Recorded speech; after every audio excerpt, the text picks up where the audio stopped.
¿Por qué anónimo? Porque estas historias que componen el libro ya existían, pero esas no son las verdaderas raíces de Las Mil y una Noche.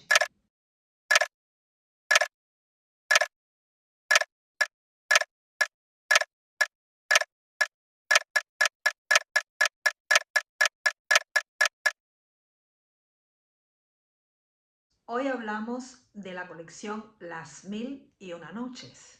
Aquí en el canal tenemos 3 de los cuentos que componen esta colección y recientemente tendremos también en el canal el cuento de los 7 viajes de Sinbad el Marino. Vamos a comenzar contando un poco la historia de este libro, de dónde nace, quién lo escribió. Las Mil y una Noche no tiene un autor como tal, se considera un libro anónimo. ¿Por qué anónimo? Porque estas historias que componen el libro ya existían. Lo que cree la mayoría de la gente superficialmente cuando va a hacer una búsqueda por internet o le pregunta a ChatGPT, por ejemplo, ahora muchas personas utilizamos este recurso para hacer búsquedas sobre dame libros de esto o de lo otro para leer. Y la respuesta que nos da es que el orientalista Antoine Galland es el compilador de estas historias. Antoine Galland era francés. Él viaja a Oriente y se dedica a compilar todas estas historias que ya eran parte de la sabiduría popular. Pero esas no son las verdaderas raíces de Las Mil y una Noche. En el siglo V a.C. existía una colección que se llamaba el Panchatantra. En sánscrito significa 5 libros. Esta colección, ya lo dice la traducción, se componía de 5 libros.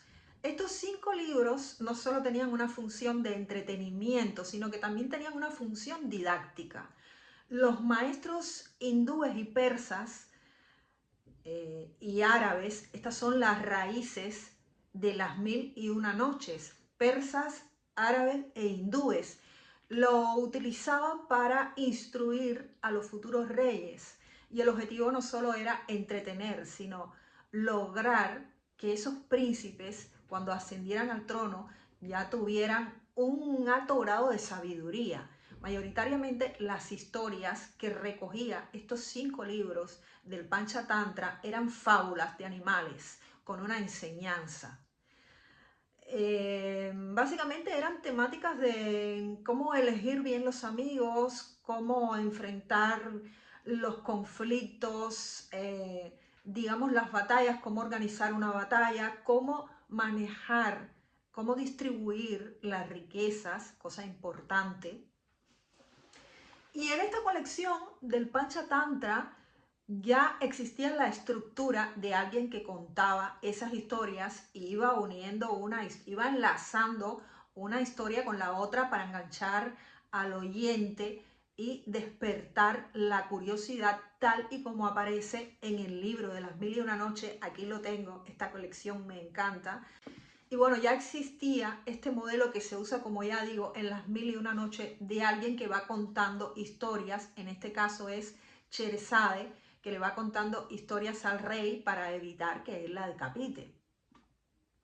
Vámonos a un cuento que aún no está en el canal. Como ya digo, lo voy a traer dentro de nada, en la brevedad posible. Lo tengo grabado, pero aún lo tengo que editar. Vámonos a Sinbad el Marino, los 7 viajes de Sinbad el Marino.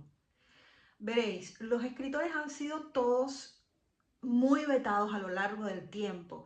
La escritura es una herramienta muy poderosa, porque a través de la escritura yo puedo introducir ideas en un determinado rango de población, bloquear ideas, adoctrinar.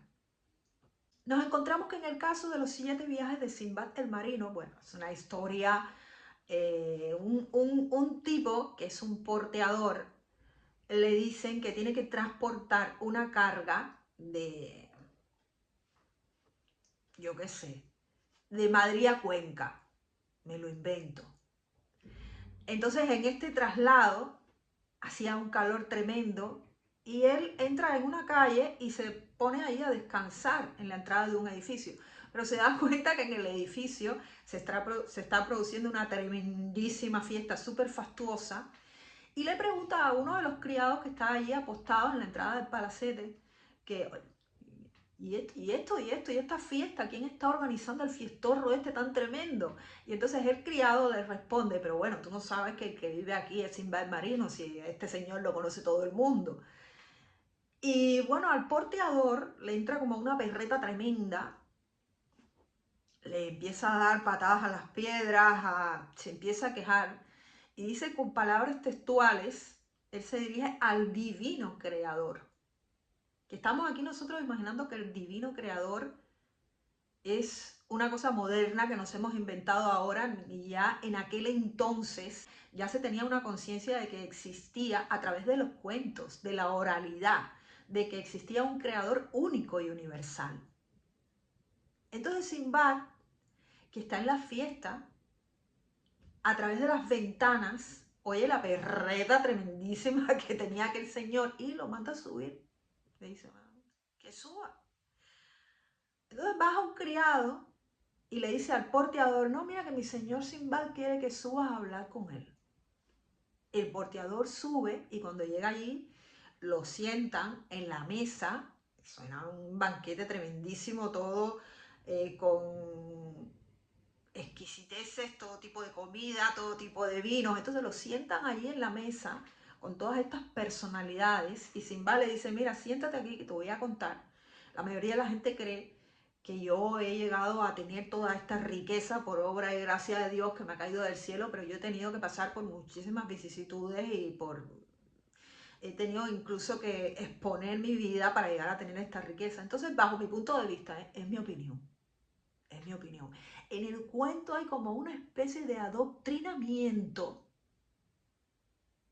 hacia el lector, haciéndole ver que la única manera que uno tiene en esta vida de encontrar riqueza y de llegar a esa abundancia tan poderosa y tan magnífica que nos muestran en el cuento de los 7 viajes de Sinbad el Marino, solo es posible si tú trasladas una piedra de X a Y que te va a costar pila de años trasladarla y que es la única manera de conseguir riqueza. Bueno, ahora mismo ya esa información no es concluyente porque hay muchos canalizadores y muchos trabajadores de la luz y hay muchos textos